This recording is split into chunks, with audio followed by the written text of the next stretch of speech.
not dead. What? Nothing. He says he's not dead. Yes, he is. I'm not.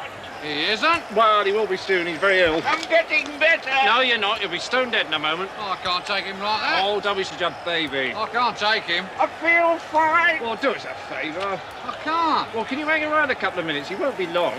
Look. Feel happy. Ah, thanks very much. That's all. See you on Thursday. Right. We got a interesting night last night. Last night, Joe Biden walked on stage at close to 11 p.m. Eastern Standard Time and then got effectively shivved by the entire Democrat Party and then thrown off stage and booted. Joe Biden was speaking well past midnight, so they bumped him out of prime time in one of the most humiliating and disgraceful and embarrassing acts that I have ever seen. Don't feel bad for Joe Biden. He obviously chose this, but this is an absolute and total humiliation for Joe. This was, I don't know how else to describe it. It was Machiavellian. It was truly humiliating, and it was something that I just can't believe anybody would ever knowingly want to be a Democrat again after seeing this. Seeing the way that they treated Joe Biden last night was true brutality. So again, they wheel him out well after he's sundown syndrome set, right? Like, so Joe Biden should be asleep by now. It was 11:30 by the time Joe Biden takes the stage. And then Joe gives this very rambling, very creepy, very angry, screaming speech that can only be described as overly medicated, very much like the State of the Union. And then Biden gets just booted. Then he's gone. Then they send him off to California. Joe Biden's no longer here. So then they just kick him out of the DNC. Everybody there is screaming, "We love you, Joe. We love you, Joe. We love you, Joe." And no, you don't. You kicked him out for political purposes because you knew how much he sucked at this. You kicked him out of office. So Joe Biden gives this pretty embarrassing speech last night. Let's jump to a couple of clips from it. Joe Biden said that Donald Trump isn't allowing women to be electric anymore. United States Supreme Court majority wrote the following, quote, "Women are not without electoral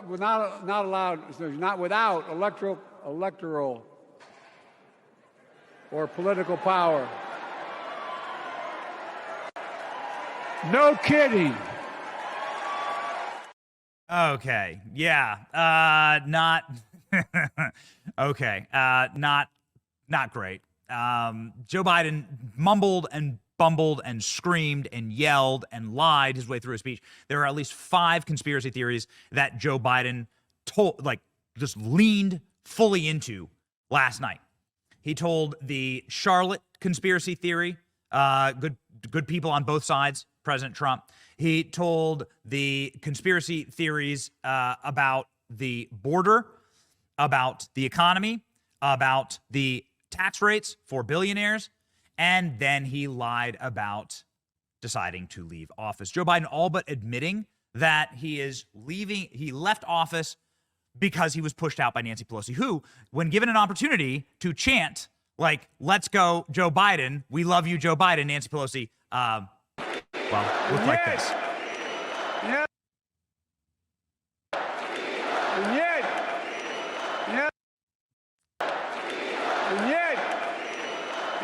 No, look, she's very happy.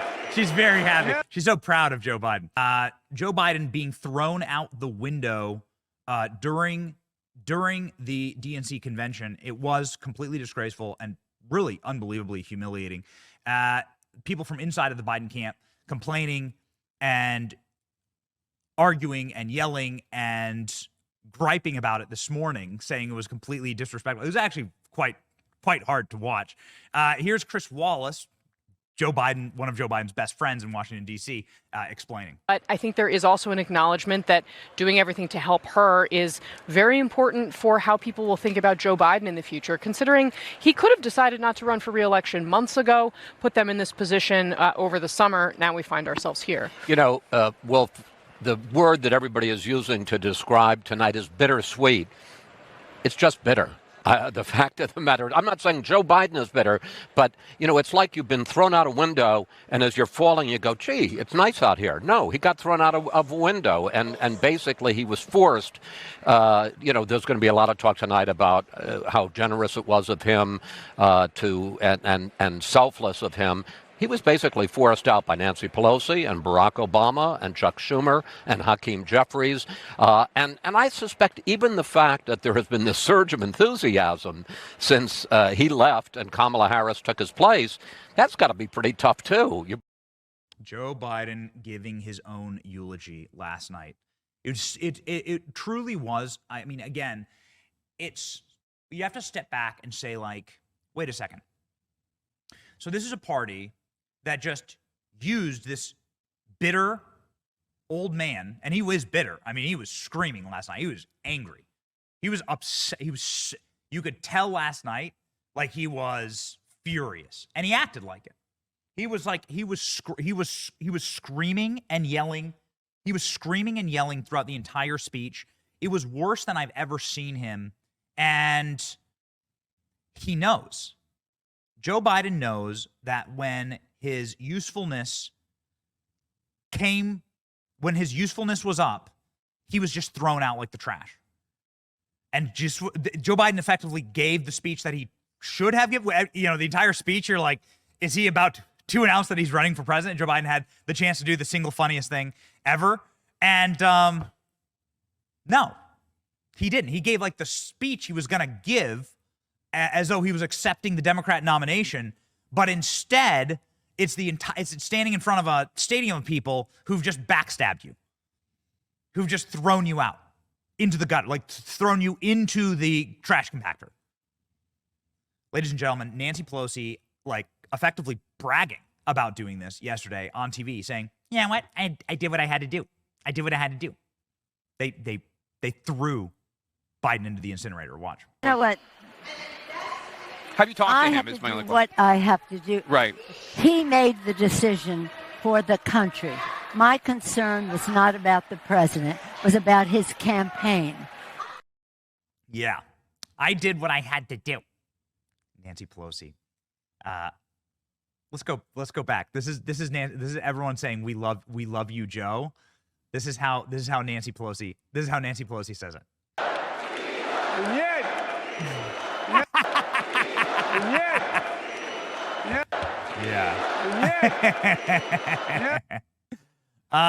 The freak out effectively for Joe Biden, precursed by the fact that the entire Democrat convention was just really, like, it was really low energy and kind of depressing yesterday. The speakers said Trump 147 different times, and then they mentioned the economy, the border, and inflation less than 10. So you can understand exactly what this entire convention is built on and what these people are all like. The entire party is this obsessive party, not about a single person, not about any vision for the country, not about bragging about any accomplishments, because they have none. It's about hoaxes, which Joe Biden had said numerous hoaxes last night. It's about anger, fear-mongering, and about, like, strange identitarian politics of self-loathing. That was it. Joe Biden giving his own eulogy, and everybody knows it. This is what we witnessed last night. Watch. Biden is known in his career as being one of the best eulogy givers at funerals, and now they're making him come and give his own career He has eulogy. files of every eulogy Yeah, he's ever and now given. they're making him give his own eulogy at this convention. I mean, You have to give one that's best so you get to give your own. yeah, I guess. It was depressing. What a fitting way for Joe Biden to go out. Joe Biden has always been a puppet. We have often called him a puppet and a meat muppet on this program, and they sent Joe Biden directly to the cleaners. There was a cringe Kamala Harris appearance. Now remember, the goal here is to make sure that nobody connects Kamala Harris with Joe Biden. So Kamala Harris has effectively been the president for the last year, for the last 2 years, last 3 years, probably. And the goal here is to make sure that Joe Biden has nothing to do with the Democrat Party anymore. Damage goods, pin everything bad on Joe Biden, and then do the hot swap to Kamala. Kamala Harris took the stage last night, however, and engaged in criminal levels of cringe. This is we would call this an ear vasectomy. Here you go, ladies and gentlemen. Kamala Harris, surprise jump on stage, grabs the mic and does sort of like a theater in the round thing with a teleprompter speech that, again, not ready for prime time. Let's go. Good evening, everyone.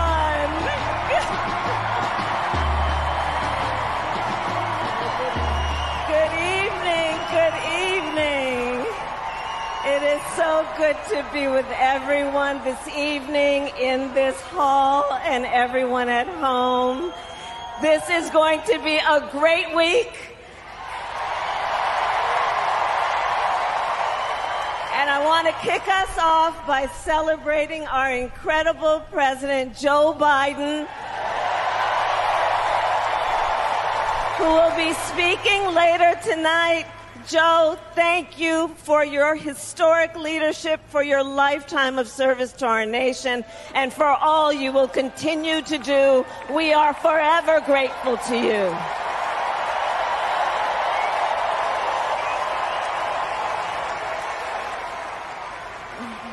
Thank you, Joe. And looking out at everyone tonight, I see the beauty of our great nation. People from every corner of our country and every walk of life are here, united by our shared vision for the future of our country. And this November, we will come together and declare with one voice, as one people, we are moving forward. With optimism, hope, and faith, so guided by our love of country, knowing we all have so much more in common than what separates us. Let us fight for the ideals we hold dear, and let us always remember, when we fight, we win. God bless you. God bless the United States of America. Good night, everyone.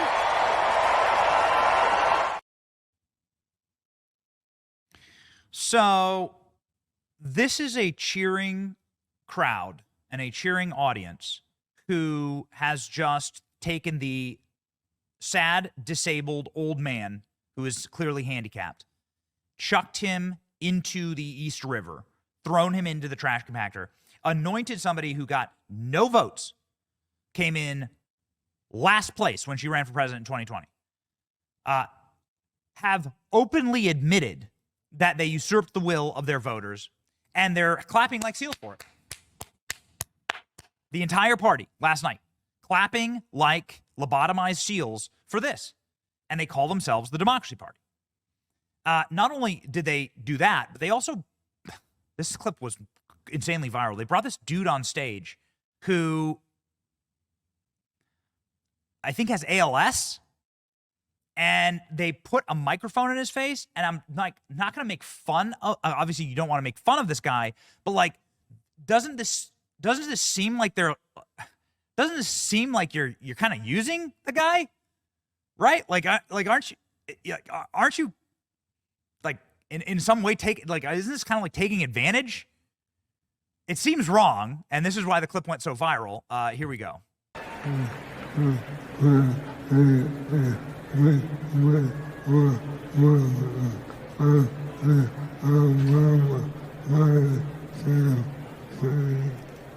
In 2008, we met while working on the Obama-Biden campaign.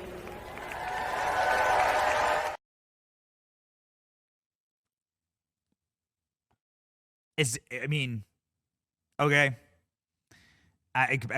Apparently apparently she's translating for him, but also we can all hear through the microphone. It seems wrong. All right. It seems wrong. It seems like you might be taking advantage of somebody. Just my take. All right.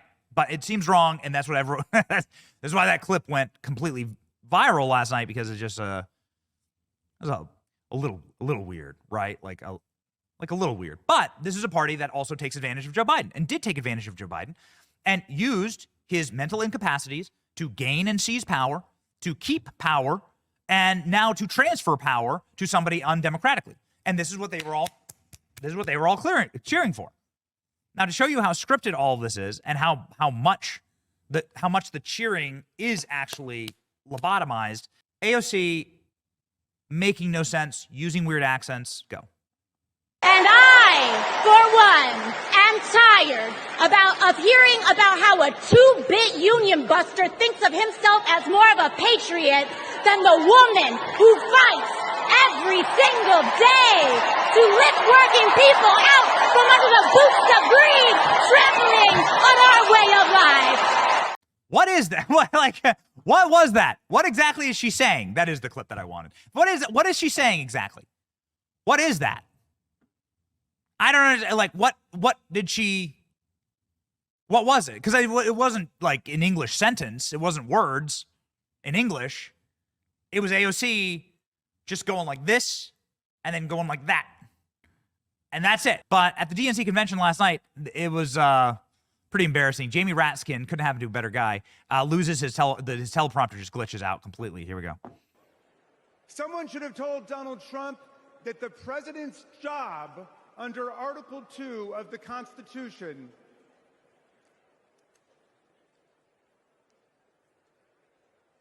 Someone should have told Donald Trump that the president's job under Article 2 of the Constitution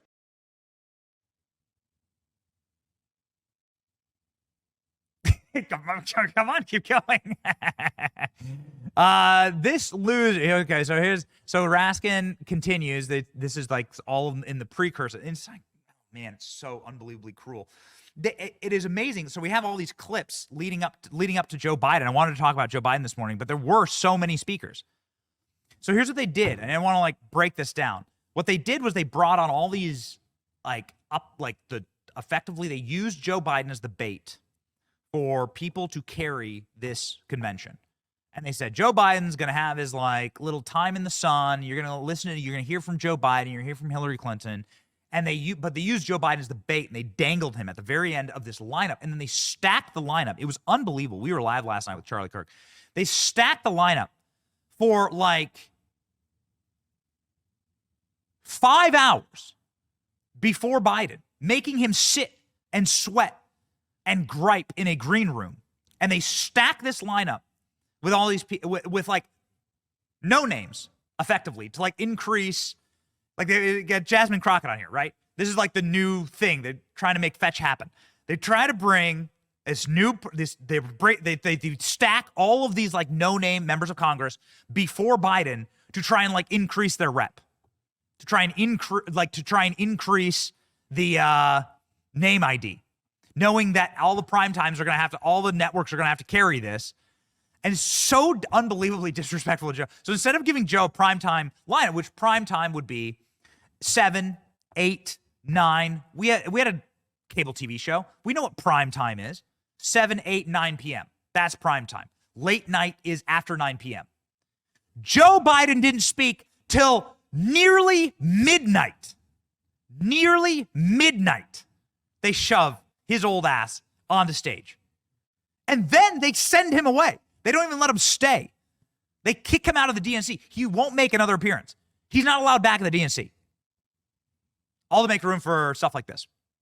My name is Rich Logis. I live in Florida, and until 2 years ago, I was a full-fledged member of MAGA. I believed Trump. I was a MAGA pundit. I had my own podcast. I was in a state of panic, terrified that Democrats were destroying our country. When the pandemic hit, we needed leadership, but we were given almost nothing. It was a major betrayal to the country. So I finally stepped outside the MAGA echo chamber. I stopped listening to what Trump said and looked around with my own eyes. And I realized he had been lying about pretty much everything. Lying is Trump's toxic superpower. He's ripped apart families, communities, our whole country. So this is my message to all the Republicans and independents who are watching. People like me who voted for and believed in Trump. I made a grave mistake, but it's never too late to change your mind. You don't need to agree with everything you hear tonight to do what is right. We need to be able to trust our leaders. That's why I'm all in for Kamala Harris. Charlie was on the show last night talking about how there's like this unbelievable lack of testosterone and deep hormone imbalance, and that what you have is like this pretty depressing situation where you have mentally ill people who are on medications and who, you know, just live pretty miserable lives. We talked about it yesterday. It's like a party of self-loathing. And the party of self-loathing is like guys like that. I used to be a Donald Trump supporter. Did you really? Like, did you really? Who is this loser? Did you really, actually? And you get this dumpy guy who's there. Probably you can almost hear his wife in the background, and she's saying, and he's saying like, I'm so sorry for being a Trump supporter. It was a practice in humiliation. The entire night was a practice in humiliation. From the Biden speech on, you have Hillary Clinton who gets trotted out to go run to ramble and scream about, and this is amazing. She spent like a couple minutes of her speech talking about like how we need to protect children. Lady, your husband flew on the Lolita Express to Jeffrey Epstein's island, the world's foremost pederast, 27 times. This is what these people can get away with. This is what they can get away with. If Donald Trump was flying to Little St. James 27 times, could he even show his face ever again in society? No, of course not. He'd be the one person on Epstein's list we'd all know about. That's how you know, actually, that he never did that, because it'd be the one person you'd actually get to know about. But Hillary Clinton has the bloody cheek to go out on stage and to talk about abused children. Given her track record, it's amazing that this woman, and her body count, it's amazing that this woman is allowed in public in the first place. But here she goes with a lock him up chant leading it last night. Donald Trump fell asleep at his own trial. And when he woke up, he made his own kind of history. The first person to run for president with 34 felony convictions.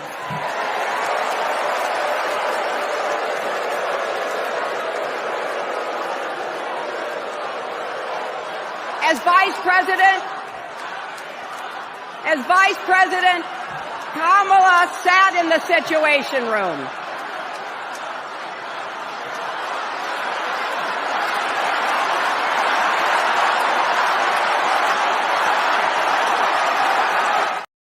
My favorite part of the DNC convention is actually the cut away to the crowds, because you see like literal in-person Wojak memes.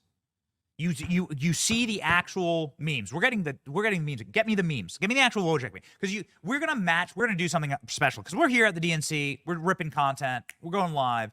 We're gonna do something special. We're gonna line up people that we see in the real life Wojak memes. If you don't know the Wojak memes, they look like this. You can line up the actual literal. This is how easy central casting is at the DNC. You can line up the people at the DNC, the delegates, with the Wojak memes, and they're perfect. They're perfect. Ooh. AOC used an accent. Ooh. It's perfect. They're all supposed to be so joyful. They're all supposed to be it's supposed to be all full of joy. Everyone's full of joy. Including, or mental illness, including someone named Jasmine Crockett, who you'll know is one of our favorites on this program. She's this mentally ill and semi-disturbed congresswoman from the Dallas suburbs. And she's a Democrat congresswoman. And she says that when she met Kamala Harris, she started to cry. Now, I don't know why that would be. I'm not sure. I can tell you, I know, I can tell you, I'd cry if I had to listen to Kamala Harris's laugh in person. If I was in a closed space, let's say you were in a tight elevator and she laughed and your ears started to bleed, maybe you'd cry. Let's say that you were, next to her and she starts talking to you about coconuts or Venn diagrams. Maybe that would elicit tears. I'm not sure. Why do you think she cried? Here she goes. When I visited the Vice President's residence for the first time, as I approached Vice President Harris for our official photo, she turned to me and asked, "What's wrong?" Mind you, we'd never met, but she saw right through me. She saw the distress. I immediately began crying.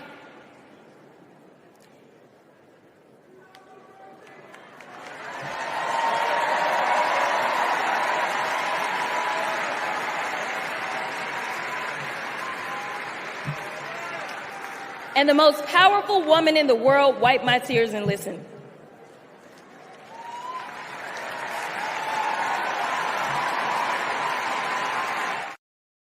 Okay, so what? It was such a such a strange and feline thing. It was a disaster. I mean, listen, there were even liberal reporters saying that this entire thing was a logistical disaster, that people were waiting in line for 5 to 8 hours just to get in. That the whole event was just trash. And we played you, the teleprompter's not working. But then there's moments like this that, like, they're real head scratchers. Like, why? So you just start sobbing, and then Kamala Harris is wiping your tears off. Why? Are these normal people? Are these normal, healthy reactions? I meet people that I like all the time. Byron Donalds is going to be on the show, right? Look, so Byron Donalds is going to come in here and be on the show. He's going to be on set.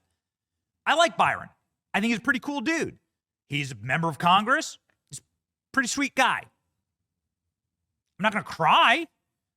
And if I cried, first off, that would be a big problem. If I started weeping tears, if Byron Donalds is going to come in here and you sit right here, I start weeping tears because Byron Donalds is here. Then Byron reaches into his pocket, pulls out a teeny tissue, and starts wiping my face. Would that be a normal human interaction? That's insane, right? But this is a party that's clapping for this. Doesn't make any sense. Here's Kamala's friend. Kamala apparently the lifelong friend of Kamala Harris. Kami Kamala, the chat's reminding me, Kami Kamala, lifelong friend of Kami Kamala, talking about how Kamala Harris calls her to sing. She sings happy birthday to her on her birthday. None of this makes any sense. Maybe Kamala has a drinking problem. We're not sure. Here we go. She cares. She cares so much that if you're lucky enough to be her friend, she calls you on her birthday, and sometimes she sings to you. She called me on mine right when I had decided to run for lieutenant governor. She asked tough questions. I promised I'd follow her lead and invest in the future. Together, we shattered that glass ceiling, California, and got to work. I am so glad the country is getting to see the Kamala that I've known for decades. For California. You heard it, right? You heard it, right? It's not like the guy, you can hear her loud and clear. It's not like guys mumbling. It's not like the teleprompter ending. She says, she calls me on her birthday and sings me happy birthday. So you have to just assume 7 bottles of Chardonnay rolling around, maybe a box of wine. Kamala's calling people and then singing happy birthday to them. That's just what's been painted here now about Kamala. So we have probably the creepiest moment of the night, which is Joe Biden's daughter, Ashley Biden, jumping up on stage and giving a rundown of what life was like being raised by Joe Biden. And what she says is, Joe Biden skipped my birthday. That's what she said. She said, I was 8 years old, I have a birthday, and Joe Biden says, screw you, I got to go to work. This is how they opened for Joe Biden. This is how they opened. okay? This is the Joe Biden table setting. Go. I have this memory. It's the eve of my 8th birthday. Dad is still in D.C., tending to urgent matters in the Senate. That night, as a surprise, Mom told me, Bo, and Hunter to get in the car. I remember pulling up to the Wilmington Amtrak station, riding up the escalator to the platform. The train stops, doors open, and Dad steps out. As soon as I saw him, I run down that platform and jump into his arms. Like magic, Mom brought out a cake, they sang happy birthday, and I blew out the candles. Dad hugged me, and he said that he had to get back to work. He crossed to the southbound train, and then he leaves. That's the end of the story. Then my dad leaves. It's my birthday, I'm a little girl, and then my dad leaves me. It's like that. This is what they say. This is the lead up to Biden. Anyway, creepy family, Joe Biden off his meds, starts screaming immediately. So he's very much a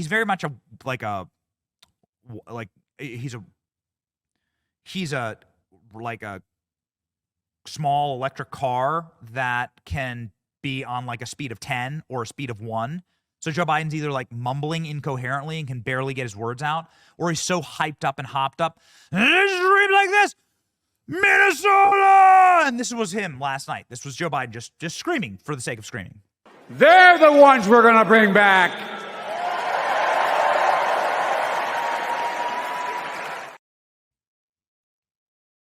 Okay. Great. What about Joe Biden? Illegal immigrants. Joe Biden, we will strengthen illegal immigration. He said it. Don't get mad at me. Here he goes. Kamala and I are committed to strengthening legal immigration. Okay. Good. Great. Thank you so much. And then the people who broke down the barricades and staged a DNC de-insurrection is what we're going to call it. De-insurrection. We're going to work on that. We're going to workshop that. Those people, Joe Biden thanked them. The guys who were tearing, the orcs who were tearing down, like the anti-Semitic, like the pro-Palestinian people that like were burning Joe Biden in effigy outside, Joe Biden thanks them and says, you know what, you guys have a great point. As they're tearing the walls down. Joe Biden also good, by the way, at tearing walls down. So maybe he found common cause. Listen. And surge humanitarian health and food assistance into Gaza now. To end the civilian suffering of the Palestinian people. And finally deliver a ceasefire and end this war.